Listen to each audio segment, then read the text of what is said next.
जय हिंद दोस्तों। डिस्क्लेमर पढ़ लीजिएगा, मैं सेबी पंजीकृत सलाहकार नहीं हूं दोस्तों। कई सारी कंपनियों के बारे में बात करेंगे। आरईसी है, टाटा पावर है, टाटा स्टील भी है, गोदरेज कंज्यूमर भी है, वहीं पे भारत इलेक्ट्रॉनिक लिमिटेड को ऑर्डर मिला है और पेटीएम भी है।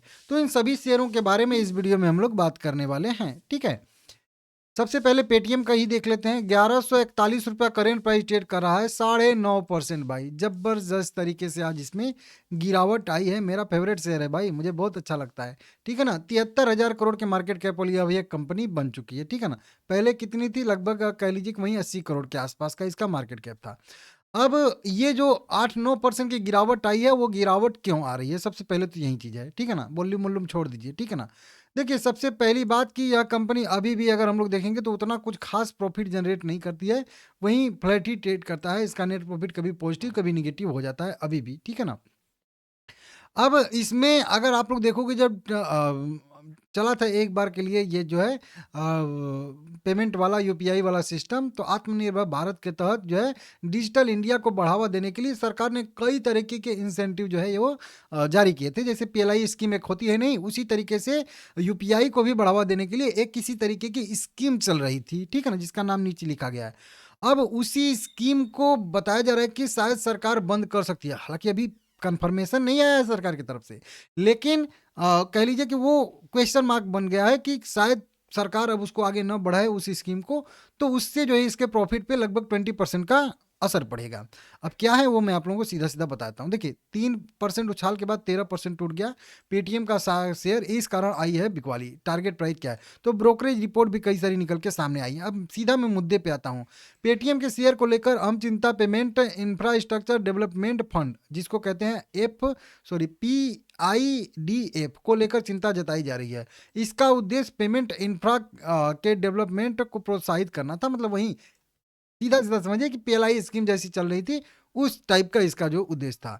इसे लेकर हम चिंता यह है कि इसे दिसंबर 2025 तक बढ़ाया गया था। मतलब जो जो साल बीता है हम लोगों का, उस दिसंबर तक तो इसका जो है पीरियड था इस स्कीम का। लेकिन इसके बारे में अब कोई खुलासा नहीं हुआ है कि क्या इसे दिसंबर 2025 के बाद भी बढ़ाया जाएगा, मतलब जैसे कि अगले दिसंबर तक या अगले दिसंबर तक 2-4 साल और बढ़ाया जाएगा, या फिर अब इस स्कीम को समाप्त कर दिया जाएगा। एक एनालिस्ट के नोट के मुताबिक यह पता चल रहा है कि पेटीएम के ऑपरेटिंग प्रॉफिट में 20% के आसपास का इसका असर होता है। मतलब इसके वजह से इसका नेट प्रॉफिट जो होता है, कह लीजिए 20% बढ़ जाता है। जहाँ पे 100 करोड़ का नेट प्रॉफिट होने की होता, वहाँ पे 120 करोड़ का नेट प्रॉफिट होता। तो इस तरीके से यहाँ पे है। इसका असर सभी डिजिटल पेमेंट और इंफ्रा सर्विसेज देने वाले प्लेयर पर असर पड़ेगा, लेकिन अभी सिर्फ अटकलें बताई जा रही हैं। अभी आरबीआई की तरफ से कोई भी यहाँ पे बयान नहीं आया है। एक्सचेंज इनसे स्पष्टीकरण मांगेगा, कंपनी का स्पष्टीकरण कल तक आ जाएगा। तो अब मार्केट खुलेगा 27 तारीख को, तो आराम से हम लोग इसको डिस्कस कर लेंगे। इन्वेस्टेक ने इन पे जो है कवरेज शुरू की है और बढ़िया कवरेज शुरू किया है। 1550 रुपये के टारगेट के साथ खरीदारी रेटिंग इन्होंने दिया है। कहा है कि मजबूत इनके जो है दुकानदारों का और मतलब यूपीआई पेमेंट करने वाले लोगों का मजबूत संबंध है, खास करके दुकानदारों का। तो इससे प्राइसिंग पावर देता है। अगर ये सब हो जाता है तो भी जो है थोड़ा कोई दिक्कत उतना ज़्यादा नहीं होगा। स्विचिंग कॉस्ट तैयार करते हैं और इस तरीके से मर्चेंट को अच्छा खासा फायदा उठाते हैं। तो बढ़िया है। कुल मिला के इनको ब्रोकरेज को अनुमान है कि 2026 से 28 तक इसका नेट रेवेन्यू जो है वो सालाना आधार पे 25% 26% की रफ्तार से बढ़ेगा। और ऑपरेटिंग प्रॉफिट मार्जिन जो है वो 2026 की पहली तिमाही में 8 से लेके जो है लगभग 2028 तक 24 तक पहुंचने की संभावना है। मतलब अभी इसके ऑपरेटिंग प्रॉफिट मार्जिन कम है, लेकिन जैसे जैसे साल बीतेगा, जैसे जैसे इनका बिजनेस और स्टेबल होगा, बड़ा होगा, ऑपरेटिंग प्रॉफिट मार्जिन 28 तक 24% तक पहुंचने की संभावना है। तो 28 तक का कुल मिला के अगर आपका व्यू है तो आपके लिए ये बेस्ट हो सकता है, अच्छा हो सकता है, ठीक है ना। इसको आप लोग देख लीजिएगा, ठीक है ना। भारत इलेक्ट्रॉनिक लिमिटेड बीईएल 410 रुपया करेंट प्राइस का ट्रेड कर रहा है। 3 लाख करोड़ के मार्केट कैप वाली कंपनी है और लगातार मैं बताता हूँ हर 10-15 दिन बीतता है तो इसको एक ऑर्डर मिल जाता है। और वो ऑर्डर की वैल्यू भी एकदम लगभग मतलब एकदम सेम ही टाइप की रहती है।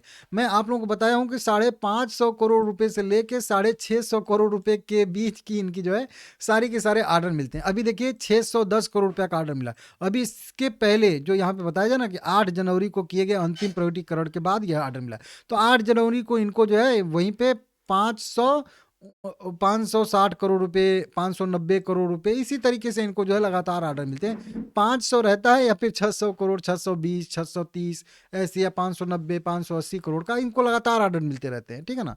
कई सारे काम इनको करने हैं, जिसमें प्रमुख आदेशों में संचार उपकरण, चिकित्सा इलेक्ट्रॉनिक्स, थर्मल इमेजर और जैमर और पुर्जे और सर्विसिंग शामिल है। इस तरीके से कई सारे इनको काम करने हैं। 610 करोड़ का इनको ऑर्डर मिलता हुआ नजर आ रहा है। समझ रहे हो आप लोग, सरकारी कंपनी है, अच्छी कंपनी है, तो इसको भी देख सकते हो। और आगे भी अगर आप लोगों को ये अपडेट चाहिए ऑर्डर वाला, तो आप चैनल सब्सक्राइब करना मत भूलिएगा, ठीक है ना। अब बात करते हैं गोदरेज कंज्यूमर प्रोडक्ट लिमिटेड का। 1244 रुपये करेंट प्राइस का ट्रेड करा, 1.5%, 1.5% के आसपास का डिविडेंड देती है कंपनी। 1.25 लाख का इसका मार्केट कैप यहाँ पे देखने के लिए मिल रहा है। आज इसका रिजल्ट भी आया है, लेकिन वही बात है कि रिजल्ट नहीं देखेंगे, नहीं तो फिर ज़्यादा टाइम लग जाएगा। नेट प्रॉफिट की बात करेंगे तो ठीक है, नेट प्रॉफिट में बढ़ोतरी देखने के लिए मिल रही है अच्छा खासा, तो प्रॉफिट भी बढ़ा है, ऐसा नहीं घटा है। लेकिन मेन बात करेंगे डिविडेंड के बारे में। डिविडेंड कंपनी ने 5 रुपये पर इक्विटी शेयर के हिसाब से यहाँ पे दिया है, तो खास करके इसको डिविडेंड के लिए मैं कवर कर रहा हूँ। 5 रुपये का डिविडेंड कंपनी ने अपनी 1 रुपये फेस वैल्यू पे दिया है। रिकॉर्ड डेट कंपनी ने 30 जनवरी 2026 तय किया है, तो 29 जनवरी ध्यान दीजिएगा। खरीदारी करने का लास्ट डेट इसका रहेगा डिविडेंड के लिए 5 रुपये के लिए, और 22 फरवरी तक यह डिविडेंड आपके डीमेट अकाउंट बैंक अकाउंट में भी मिल जाएगा, ठीक है ना। टाटा स्टील में खबरें निकल के सामने आ रही हैं। 188 रुपये करेंट प्राइस ट्रेड करा, 1.88% का यह कंपनी देती है डिविडेंड हम लोगों को। 2.25 लाख करोड़ के मार्केट कैप वाली अच्छी खासी दिग्गज कंपनी है मेटल सेक्टर की। इसका Q3 का रिजल्ट डेट अनाउंस हो चुका है। कंसोलिडेटेड और अनऑडिटेड जो है इसका स्टैंडअलोन रिजल्ट आएगा 6 फरवरी 2026 को। कंपनी ने अपना रिजल्ट डेट अनाउंस करके रखा है भाई, इसको नोट कर लीजिएगा। बाकी साथ में कंपनी डिविडेंड तो अनाउंस नहीं किया है। डिविडेंड मेरे हिसाब से ये देती भी नहीं है, या फिर थोड़ा बहुत देती होगी। हाँ, फाइनल डिविडेंड यहाँ पे 3 रुपये 60 पैसे का कंपनी ने दिया था अभी जून 2025 में। अब जून 2026 में ही कह लीजिए कि डिविडेंड का फिर से अनाउंसमेंट कंपनी करेगी। तो अभी फिलहाल में डिविडेंड का अनाउंसमेंट कंपनी ने नहीं किया है, करेगी तो मैं आप लोगों को बताऊंगा सबसे पहले, ठीक है ना। रिजल्ट की बात करेंगे तो रिजल्ट इसका ठीक ठाक आता है, ठीक है ना। मेटल शेयरों में अभी हाल फिलहाल में कुछ बढ़िया अच्छी खासी तेजी भी आई है, तो अब देखते हैं कि आगे कितना इसका नेट प्रॉफिट बढ़ता है। पिछले 3-4 क्वार्टर से लगातार इसका नेट प्रॉफिट बढ़ रहा है। टाटा पावर में एक बढ़िया खबर निकल के सामने आ रही है। 338 रुपये 45 रुपये करेंट प्राइस है।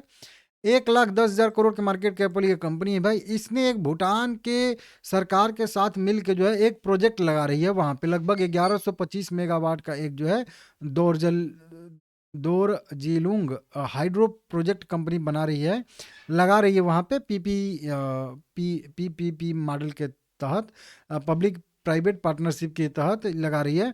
और उसके लिए कुछ फंड की जो आवश्यकता होती है, ठीक है ना, पैसे की आवश्यकता होती है। तो वर्ल्ड बैंक ग्रुप से जो है इनको यह जो है लॉन्ग टर्म फाइनेंस की मंजूरी दी गई है, समझ रहे हो। मतलब वर्ल्ड बैंक जो है इनको फाइनेंस करेगा लगाने के लिए, ठीक है ना। जिसमें वहीं भूटान सरकार की कह लीजिए कि 60% हिस्सेदारी है, और टाटा पावर की 40% हिस्सेदारी है। ये SPV है, ठीक है ना, स्पेशल पर्पस व्हीकल है, एक तरीके से कह लीजिए ज्वाइंट वेंचर है 3 लोगों का, ठीक है ना। तो उसके लिए मतलब प्रोजेक्ट तो पहले से ही लगने वाला था, अब उसके लिए फाइनेंस उपलब्ध हो चुका है, तो अब जल्दी से अब जो है काम ये शुरू हो जाएगा। और अच्छा खासा 4,500 गीगावाट से ज़्यादा जो है स्वच्छ बिजली उत्पन्न करेगा यह हाइड्रो पावर, मतलब पानी से बिजली बनेगी, ठीक है ना। तो इस तरीके से यहाँ पे अपडेट बताया जा रहा है। तो ये एक पॉजिटिव खबर है, तो इसकी वजह से हो सकता, और मार्केट क्लोज होने के बाद खबर आई है, तो कल मतलब 27 तारीख को मतलब इसमें मोमेंटम की संभावना बनेगी, इसको देख लीजिएगा। प्रोजेक्ट पहले से लगना था, अभी जो है फंड मिल रहा है, पैसा मिल रहा है, मतलब काम शुरू हो जाएगा। अगला शेयर आ जाएगा REC का। REC का देखेंगे तो 361 रुपया करेंट प्राइस है, 1 लाख करोड़ के मार्केट कैप वाली कंपनी है। 5% के आसपास का डिविडेंड अच्छा खासा कंपनी देती है। अब इसमें भी अगर हम लोग देखेंगे दोस्तों यहाँ पे, तो कंपनी ने डिविडेंड का अनाउंसमेंट कर दिया है। तीसरा एंट्री, क्योंकि देखिए अभी बता रहा था ना कि 5% के आसपास का पर ईयर के हिसाब से डिविडेंड देती है, तो 2-3-4 बार करके 1-1% देती है, ठीक है ना। तो third interim dividend company financial year 2025-26 के लिए देने वाली है। मीटिंग डेट 9 जनवरी 2026 को तय किया गया है यहाँ पे, ठीक। 29 जनवरी 2026 को तय किया गया है, ठीक है ना। तो 29 तारीख को जब भी इसका आउटकम आएगा आपको अपडेट दूंगा, ठीक है ना। एक और कंपनी है इन्फोविंस टेक्नोलॉजी लिमिटेड है। 824 रुपया करेंट प्राइस है। 7.5% की गिरावट आई है। 2,000 करोड़ के मार्केट कैप वाली कंपनी है। कंपनी ने बोनस शेयर घोषित किया है। अच्छा खासा रेशियो में पहले से ही अंदाजा था कि शायद जो है कंपनी अच्छा खासा रेशियो में बोनस घोषित करेगी, और कंपनी ने अच्छा खासा रेशियो में बोनस घोषित किया भी है। किस रेशियो में? 3:1 के रेशियो में कंपनी ने बोनस घोषित किया है। हर एक शेयर के बदले में 3 शेयर बोनस के तौर पे मिलेगा और टोटल 4 इक्विटी शेयर हो जाएगा। ठीक है, रिकॉर्ड डेट इसके लिए यहाँ पे अगर देखेंगे हम लोग तो 27 फरवरी 2026 तय किया गया। तो इसको आप लोग देख लीजिएगा, 26 फरवरी जो रहेगा वो खरीदारी करने का लास्ट डेट रहेगा। ठीक है ना।